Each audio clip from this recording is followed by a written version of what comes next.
Okay guys, welcome to channel once again. This is Charvi. आज पहले अपन Nifty daily analysis करेंगे तो स्टॉक से जो इंट्राडे पर्पस है सिंक पर्पस रखें। ओके सो कल अपन ने क्या बात करी थी, अगर मार्केट 18280 के ऊपर अगर निकलता है तो अपन को एक मोमेंटम मिलेगा बाइंग का, मतलब अपन के लिए एक कॉल बाई का ऑप्शन हो सकता है वहाँ पे, और टारगेट अपने 18400 से 440 तक के होने चाहिए। ये बात अपनी हुई थी और मैंने कहा था ट्रेड किस तरीके से बन सकती है ये मैंने आपको बताया था। मार्केट छोटा मोटा गैप अप होना चाहिए, ऑलमोस्ट 25-30 पॉइंट का आसपास ही मार्केट गैप अप हुआ, 25 से 30 पॉइंट का गैप अप हुआ।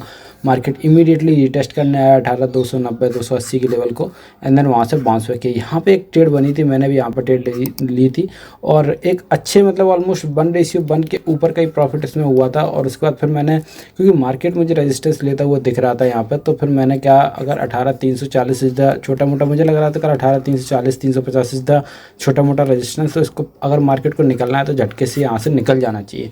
But market faces resistance again here, so I updated on Telegram channel कि मार्केट रेजिस्टेंस ले रहा है यहाँ पे। दैट्स वाई मतलब आपको थोड़ा सा लॉस में नहीं जाना चाहिए अब ये ट्रेड, इसलिए मैंने इसको यहाँ पे अपडेट भी किया था। ओके सो इस तरीके से मैंने इसको अपडेट कर दिया था। उसके बाद फिर मार्केट लगातार नीचे आया, उसके बाद धीरे धीरे करके मैंने सारी चीज़ अपडेट भी की थी। लगातार शाम के टाइम भी मैंने एक अपडेट दिया था 18220 से 230 इंपॉर्टेंट लेवल, जिसको एक बार रिटेस्ट करके मार्केट ऊपर निकल गया था और बताया था अगर नेक्स्ट बार अगर आता है यहाँ पर तो इसके ब्रेक होने के चांसेस भी रहेंगे। जहाँ से ये अभी रिकवरी आपको दिख रही है ना ये वाली, मैंने बोला था अगर इसके नीचे अगेन मार्केट आता है तो नीचे भी और आ सकता है। ओके लेकिन मार्केट का थोड़ा सा टाइम बाउंडेशन भी था, तो मार्केट ऑब्वियसली थोड़ा सा यहाँ पे कंसोलिडेट करके बंद हो गया। लेकिन आज मार्केट ने थोड़ा सा वीकनेस दिखाई है, मैं कहूँगा, because this is the sign of weakness. जिस तरीके से अगर मार्केट को ऊपर जाना था तो आज थोड़े से चांसेस थे कि मार्केट अगर निकलता झटके से निकल जाता, बिकॉज ये थोड़ा जो 18280 300 इज़ द सेलर्स एरिया। तो अगर सेलर्स के एरिया पे ज़्यादा देर तक मार्केट सर्वाइव करेगा और रहेगा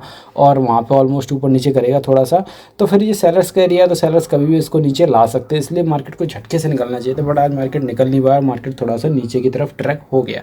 तो अभी सिंपली क्या कर सकते हैं कल के लिए, बहुत ही ज़्यादा सिंपल तरीके से, जिस तरीके से ये वाला आज मार्केट ने यहाँ सपोर्ट दिया 18230 के आसपास की रेंज है, तो 18225 220 के नीचे एक 5 मिनट के अंदर क्लोज करता है अपन सेल कर सकते हैं।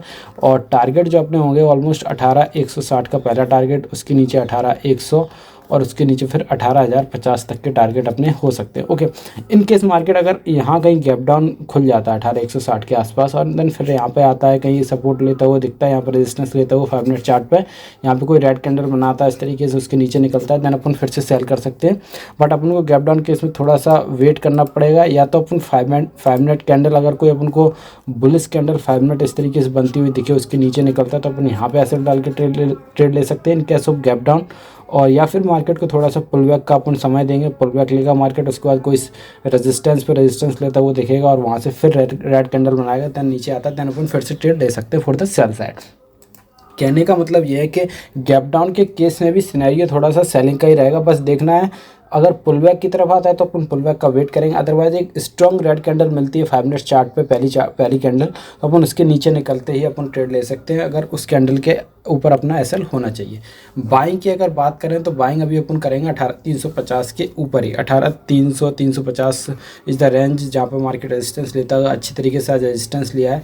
तो अभी मार्केट इसके ऊपर ही जब सस्टेन करेगा 18350 के ऊपर एक 5 मिनट कैंडल क्लोज करता है, देन अपन बाई की तरफ जाएंगे और टारगेट अपने होंगे ऑलमोस्ट 18400 का पहला, और इसके ऊपर 18440 तक मार्केट जाने का ट्राई कर लेगा। ओके ये टारगेट अपने हो सकते हैं। अगर market in case gap up खुल जाता है तो गैप अप के केस में भी देखना पड़ेगा गैप अप खो कहाँ है। अगर मार्केट ऑलमोस्ट 18320 के आस ऊपर कहीं गैप अप हो रहा है तो फिर ये ऑलमोस्ट थोड़ा सा अपन वेट करेंगे और प्राइस एक्शन के हिसाब से ट्रेड ले सकते हैं।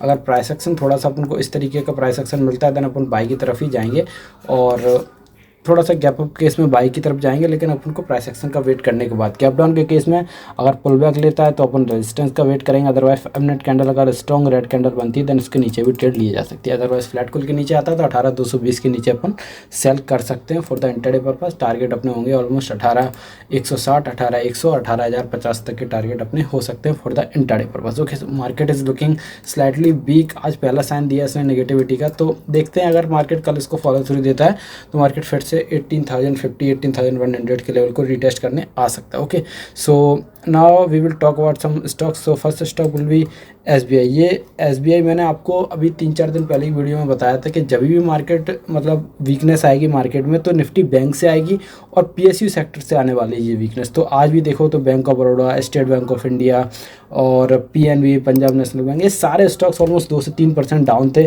तो ये सारी बातें मैंने आपको पहले बताया था। 1 से 2 दिन का बीच में मार्केट ने हॉट ले लिया और मार्केट थोड़ा सा कंफ्यूज कर गया, इसके वजह से थोड़ा सा ये हो गया। अदरवाइज अपना ये ऑलमोस्ट यही कहीं मैंने बताया था कि मार्केट थोड़ा सा जबकि अब की बार वीकनेस आएगी तो ये थोड़ा सा अपने पीएसयू बैंक्स जो होते हैं ना, सरकारी बैंक्स की तरफ से आएगी। ओके, सो आज भी मार्केट ये थोड़ी सी इसमें इस तरीके से एक ट्रेंड लाइन चल रही है। इसके नीचे अगर ट्रेड करने लगा है तो 572 के नीचे अगर ये कल निकलता है तो ऑलमोस्ट 3 से 4 रुपये का एसएल इसमें डालेंगे, 3 से 4 रुपये का एसएल और 1:2 के टारगेट के लिए for the intraday purpose sell side के लिए फोकस रख सकते हैं एसबीआई को।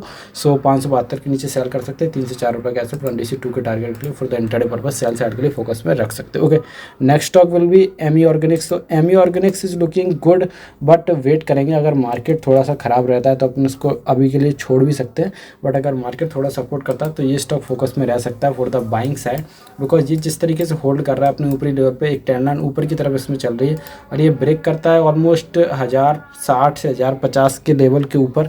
ऑलमोस्ट इस कैंडल के ऊपर अगर सस्टेन करता है तो ये इसमें एक मोमेंटम आ सकता है। तो ये ऑलमोस्ट लेवल निकल के आ रहा है अपना 1070 के आसपास का। तो 1070 के ऊपर अगर सस्टेन करता है देन ऑलमोस्ट 12 से 14 रुपये का एसेट डालेंगे और टारगेट जो अपने पहले टारगेट होने चाहिए वो ऑलमोस्ट 1100 तक के टारगेट इसमें बनाए जा सकते हैं। अगर ये 1100 के ऊपर सस्टेन करने लगता है देन इसमें फर्दर मोमेंटम आ सकता है 3 से 4% का। ओके, सो लेकिन अभी के लिए इसके टारगेट 1100 तक के देखे जा सकते हैं फॉर द इंट्राडे पर्पस। अगर 1070 के ऊपर सस्टेन करता है, छोटा सा स्टॉप लॉस 8 से 10 रुपये का नीडेड रहेगा।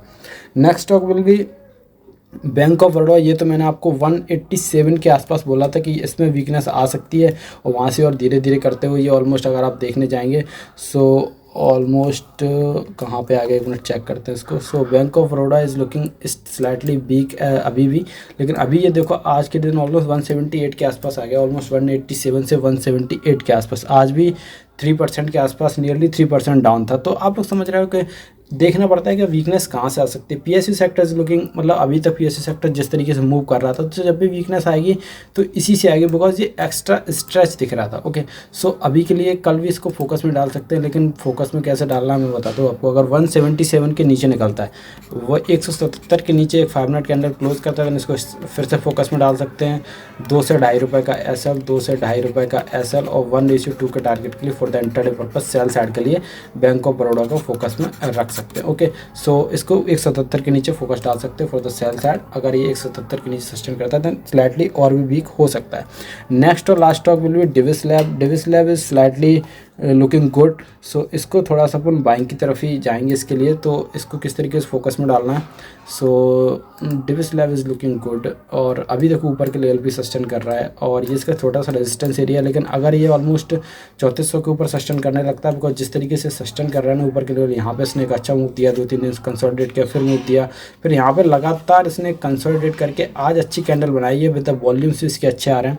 सो अगर ये 3400 के ऊपर सस्टेन करता है देन इसमें एक फिर से मूव आ सकता है फॉर द अपसाइड और एसएल इसमें डालना पड़ेगा। 3400 के ऊपर एक 5 मिनट कैंडल क्लोज करता है देन 25 से 30 रुपये का इसमें एसएल डाल सकते हैं, 25 से 30 रुपये का एसएल और 1:2 के टारगेट के लिए for the intraday purpose buying side के लिए फोकस में रख सकते हैं और टारगेट से 1:2 के बाद इसमें ट्रेड भी कर सकते हैं 1:3 के लिए, बिकॉज ये अच्छा लग रहा है अभी के लिए। अगर मूव करता है तो एक अच्छा मूव भी दे सकता है। सो 25 से 30 रुपये का एसएल इंडिकेट रहेगा, 3400 के ऊपर सस्टेन करते हैं देन इसको फोकस में डाल सकते हैं for the buying side. Okay, so that's it today. जहाँ निफ्टी इज लुकिंग स्लाइटली, आज पहला इसने साइन दिया है, नीचे की साइड आता है, कल फॉलो थ्रू मिलता है इसको 18,220 के नीचे देन टारगेट बना सकते हैं 18,160, 18,100 और 18,050 तक के। अदरवाइज बाइंग अपन अभी तभी करेंगे जब 18,330, 18,340 के ऊपर सस्टेन करने लगेगा अच्छे से, देन टारगेट 18,400 से 18,450 तक के हो सकते हैं। Okay, so that's it today का वीडियो अच्छा लगा तो वीडियो को लाइक करें, चैनल सब्सक्राइब करें, मिलते रहे तब तक के लिए बाय, सी यू।